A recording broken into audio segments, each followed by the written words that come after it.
హైదరాబాద్ లోని మలక్పేట ప్రొఫెసర్స్ కాలనీలో మనసా రెసిడెంటీ అపార్ట్మెంట్ లో దోపిడీ దొంగలు బీభత్సం సృష్టించారు.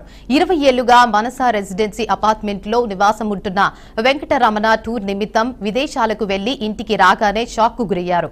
ఇంటి వెనుక గోడ గుమ్మం పగలగొట్టడంతో పాటు అల్మారా బ్రేక్ చేసి 45 లక్షల నగదు, 15 తులాల బంగారం ఆభరణాలు, గాజులు, అలాగే 4 కిలోల వెండి దోపిడీ చేశారు. దీంతో బాధితుడు పోలీసులకు ఫిర్యాదు చేశాడు. ఘటనపై కేసు నమోదు చేసిన పోలీసులు సీసీటీవీ ఫుటేజీల ఆధారంగా దర్యాప్తు చేపట్టారు. చోరీ సంఘటన అనంతరం వాచ్మెన్ అర్జున్ ఉద్యోగం వదిలి వెళ్లిపోవడంతో అర్జున్ పై పోలీసులు అనుమానం వ్యక్తం చేశారు. వచ్చి తలుపు చూస్తే తాళం తీసి చూస్తే లోపలంతా చోరీ జరిగినట్టు తెలిసిపోయింది.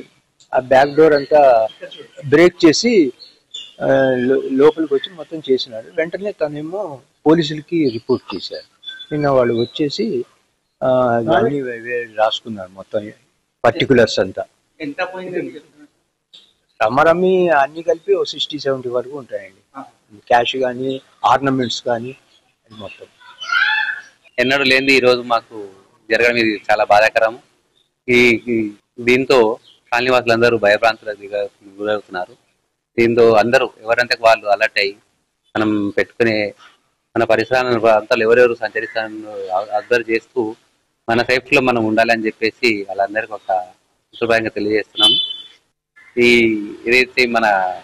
ఏదైతే థెఫ్ట్ అయిందో దానికి సంబంధించిన తొందరగా రికవరీ చేస్తే వాళ్ళకి మనకు బాగుంటుందని చెప్పేసి కోరుకుంటూ సార్ వాళ్ళు గత 20 సంవత్సరాల నుంచి ఇక్కడే ఉంటారు. వాళ్ళ పాత కాలనీవాసులే.